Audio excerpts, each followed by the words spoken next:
Good day, sir. Good day, classmates. This is Rebalde Maria from BTLED-HE 2A Day. For today's video, I am going to discuss the topic household hazard and its effect. So the home is supposed to be where you and your family are safe and protected. But every year, accident and emergency units deal with serious injuries and sometimes fatal accidents that occur in the home. So creating a safe home environment where you and your family can grow and thrive is a number one top priority, right?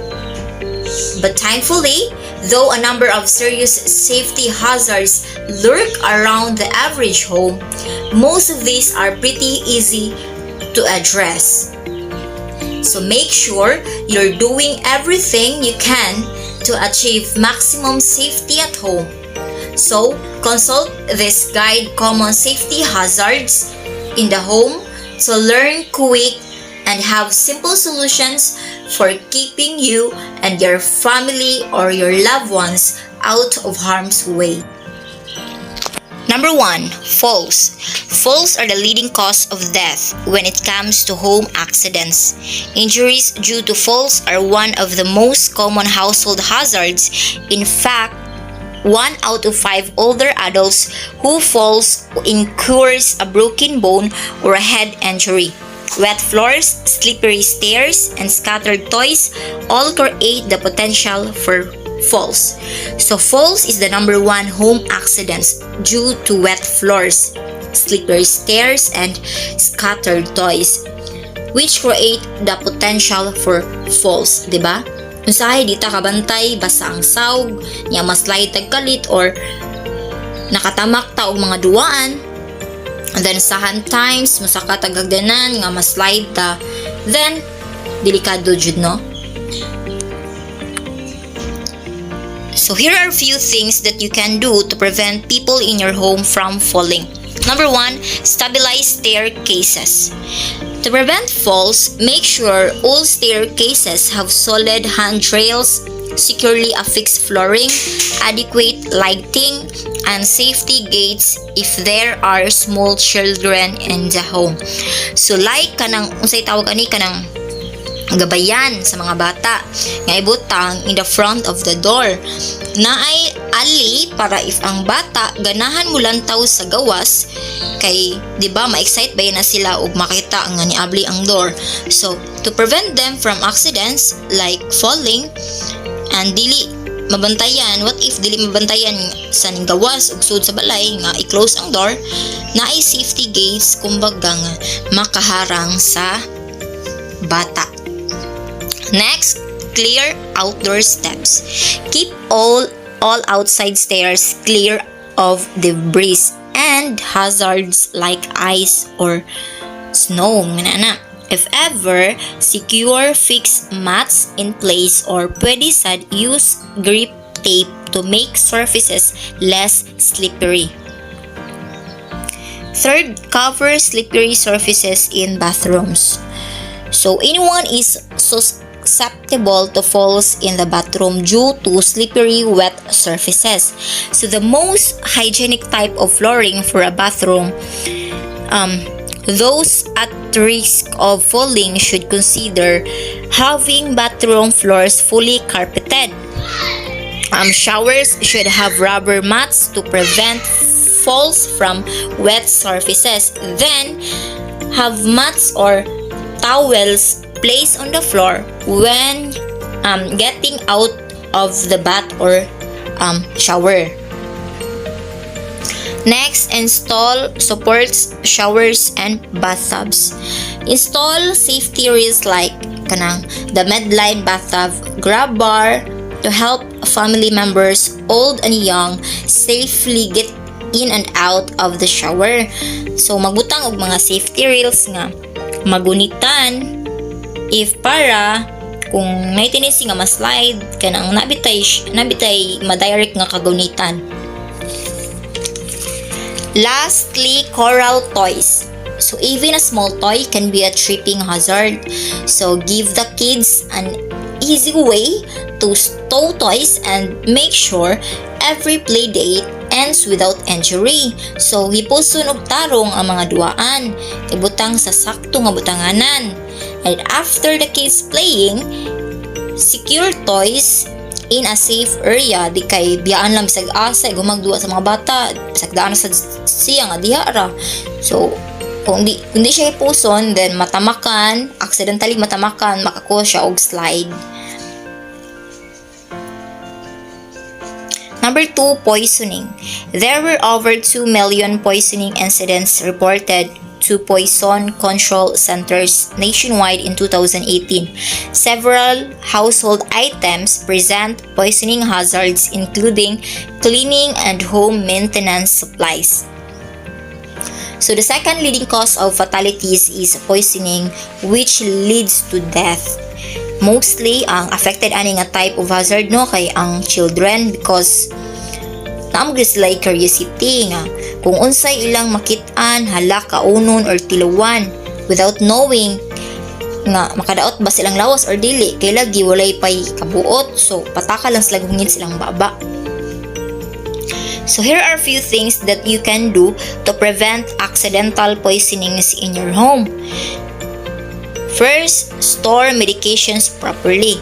So, i-dispose all unused medications and then ibutang sa saktong butanganan, like having a medicine cabinet nga of course na ni siya lock para dili makaabli o yano-yano ang bata. 2. Keep paint out of reach. So, paint needs proper storage to stay out of reach of children. Never put it in nga bisag asa lang ibutang. Otherwise, your child may mistakes or get interested into it for a drink or something else. Third, secure all chemicals. So keep all household cleaners with a safety lock to keep kids and animals from accidentally finding them, like mga cleaning products and other harmful substances. It should be stored out of reach of small children. Fourth, put away personal care products. So keep all makeup, hair products, soaps, and other personal products out of reach of children. Isud pud ni siya mga drawers or safety boxes para dili dali makit-an or may laptan sa mga bata. Lastly, lock up detergent. So as with all household cleaners, lock laundry and dishwashers detergents out of reach of pets and children's. Third, fire hazards. With over 3,000 American lives claimed each year from fire hazards, this is the third biggest killer as far as home accidents are concerned. So, mo ni siya ang sunog. So, here are a few things that you can do to prevent fires and burns in your home. Install smoke detectors in the kitchen, in the bedrooms, and in the basement. Second, keep candles and other open flames out of reach of children. So, never leave a candle burning overnight. So, dili gina siya biyaan nga nagsiga lang siya. Antud magbuntag kay if maupos to siya, then mag-cause mo to siya fire, adto na to siya mo kuan sa yang gipatungan, especially kung katong mga musiga like wood ang gipatungan ngana. Next, keep a fire extinguisher in your kitchen. Next, keep clothes irons and curling irons out of reach of children and don't balance them precariously on counters or ironing boards. Teach children that irons and curling irons can remain hot even after they have been unplugged. So, mo ni siya usa sa makakos og sunog kanang mamlansya ka nga iniguman og gamit, makalimtan og ibot. So, bantayan dyan na siya nga hit situation. Fifth, keep space heaters at least 3 feet away from flammable things like curtains and clothing. So, kanang heater, usasad na nga hinungdan nga mag-cause og sunog kay naay tendency og gibiyaan di nakalimtan nahubas ang tubig tungod kay nadugay nagbinukal. So bantayanan pud na siya nga situation.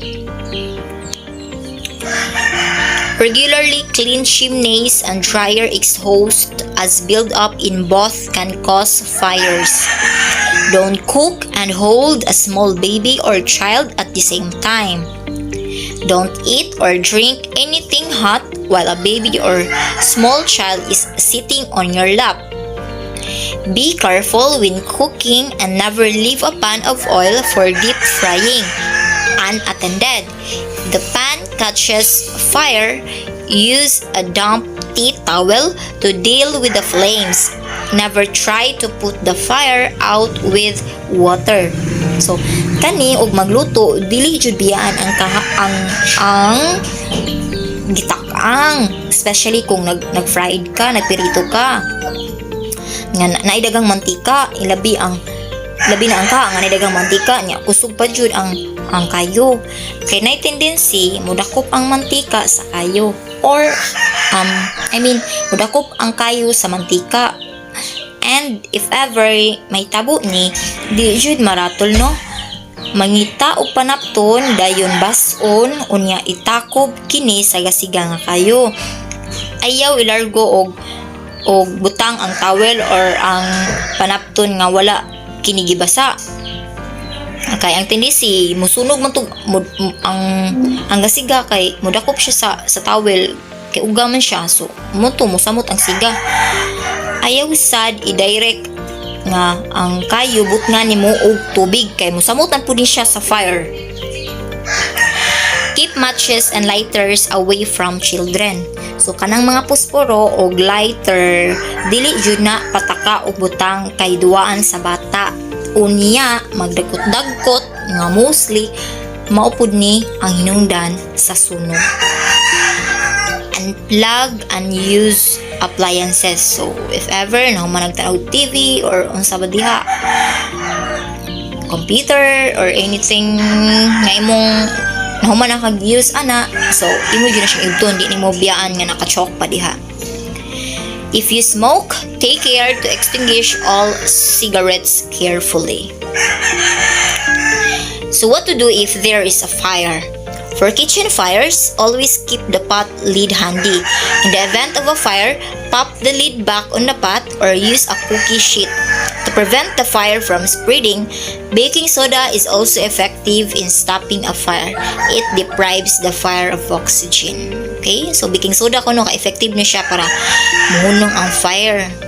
Okay? Kung ano niya ang oxygen. Yung pot yun. Then, for whole house fires, have an escape plan and discuss it with everyone who lives there. Choose a meeting spot outside of the home so that you can meet up and be sure that everyone has made it out safely. So, have an escape plan. No, and discuss it with the children para in case og naay fire, dili maratol ang mga bata and kabalo sad sila og asa ang safety kanang area nga pwede mo escape or nga dali ra sila maabot padung sa gawas. Fourth, drowning. Children aged from 1 to 4 years old are at serious risk of drowning. In fact, it is the leading cause of fatalities and injuries in this age group. Children this age can drown in just 2 inches of water, and 800 deaths occur each year in the US alone in this tragic kind of accident.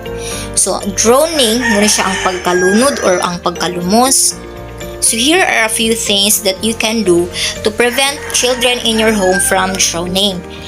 So put away buckets. If you use buckets for cleaning, keep them empty and away from water sources. So kung wala gamita or wala na ka, nahuman nakagamit sa malanggana, sa mga baldi or sa panadiha, ipuson jud og tarong and ipalayo sa lugar nga kanang away from water sources. Kay para mga bata dili magduduwa sulag tubig nya. Di ba bantayan na malumos.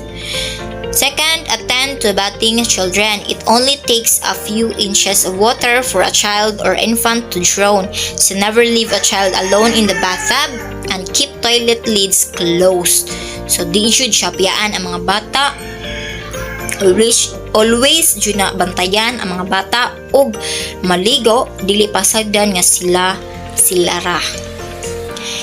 Keep your pool safe and secure.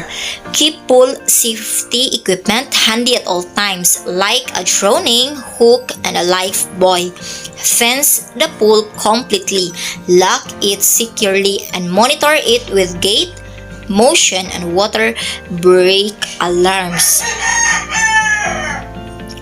Make sure children are always supervised by an adult when swimming, and adopt a zero tolerance policy for running or roughhousing on the pool deck. So number 1, naay malunod nga mga bata or naay malumos is because walay adult nga nag-supervise or nga nagbantay sa mga bata nga naligo. Ano siya? Number 5, choking. Choking is a hazard for small children who have a tendency to put small objects in their mouths. From a bite of dinner going down the wrong way to a young one accidentally swallowing a small item, choking is scary. So, okay, mao ni siya ang mostly pod nga nitabo nga ang bata gadua-dua din wala pod in taon kini alamag or kabuot gihungit sa bakba ang iyang giduwaan, like kwarta nya julin or unsa pa na diha nga mga gagmayng duwaan nya nga iyang gikalingawan or gipakpaak until gitulon. Ang tendency ni ungot sa tutunlan and the scared part ani na adyoy namatay ani kay wala madali og tabang.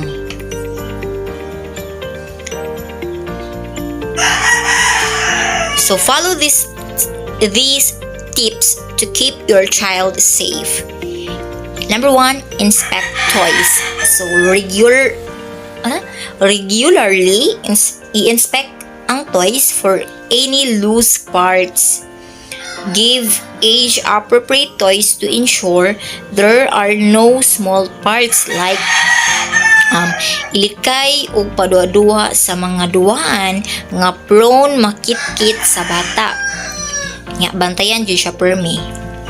Number 2, keep choking hazards out of reach. So be sure to keep small hard foods like kanang mga candies nga out of reach of children. So pay special attention good. Number 3, monitor playtime. So even in your child bisan pa no nga ang imong child is no longer an infant, a baby monitor can still come in. Kanang kailangan na agya po'y monitor kay o Japon ay buot bisan pa dili na siya ingon nga bata pagid kayo ang bantayanan bisan pagkabaw na siya mulakaw bantayanan gyapon. 4, cut up food. For children under the age of 4, always cut up hard foods that can block airways. The same applies to softer foods like kanang grapes, cherry tomatoes, and mga hot dogs. Inana dili pasagdan nga kanon og tibuok ang pagkaon kay dapat yung tendency nga mo-block na sila hang tutunlan and then muna muungot, so delikado. Number 6, sharp objects. We all have plenty of sharp objects around the home that are necessary, but in the hands of small children, they can be lethal. There are a number of common items with sharp edges inside and outside your home. Everything from an open food can to a garden hoe can be dangerous. So sharp objects like kutsilyo, gunting, basta kanang mga hait nga butang sa balay. So follow these steps to keep your family safe. Number 1, close the trash can. Like, di ba, maglabay ta og mga open food cans, then naay tendency nga mangukay ang bata sa trash can, ilabi na open ra kayo ang trash can, wa na close. So duaan kini sa bata, and then naay tendency mga sama dyan na siya. Next, store kitchen tools properly. Knives, graters, and peelers are common items that can lead to nasty cats. Properly store all sharp kitchen tools and look them up if you have small children in the home. Ipuson dyan na, di kay patakag butang, kay duwaan na, sus, delikado kay tanan. Third, lock up bathroom sharps. If you use a razor, keep it on high shelf or lock it in a cabinet. Store extra blades in drawers with safety guards and safeties. Stow other grooming tools like cuticle scissors as well. So, ibutangan gina siya lock, ibutang sa mga cabinet. Kay, delikado kaayo. Point knives and forks down in the dishwasher. So, keep little ones safe from sharp points by pointing knives and forks downward in the utensil basket of the dishwasher. Dili na siya ibarog nga ang tumoy or ang hait nag-atubang sa babaw or nag-atubang in front. O nya, dili sad siya ibutang atubangan sa dishwasher kay dali rani makitaan sa mga bata. Then lastly, put away yard tools. So, never leave tools lying around, including rakes, mga sundang, mga martilyo, or unsa pa na diha. It should always be stored properly, no? Dili kay biyaan gumagamit asa lang butang. Mga bata, dali jud kayo makabantayan no? Number 7, burns. Burns may not seem like a common household hazard, but there are risks whenever you use dishwashers and stoves. Stoves present a significant danger for a variety of reasons. So burns, kanimo ni siyang pagkapaso. So keep safe by following these tips. Use the burners at the back if children are about to make it more difficult for children to reach up. Pan handles should face inward so that children cannot grab them. Correct installation is essential to make sure that the stove does not tip over.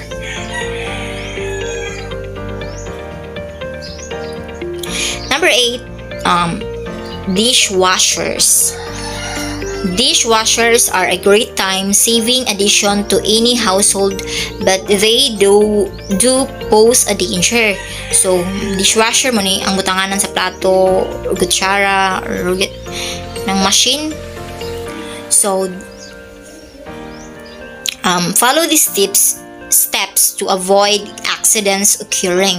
Number 1, ensure that when place knives and forks in a dishwasher, blades and prongs are facing downwards to avoid cuts. So as what I've said lately, nga dili ipabarog or ipataas pagbutang ang kutsilyo og tinidor, or ipatubang or ipababaw, dapat ituwad yun na siya.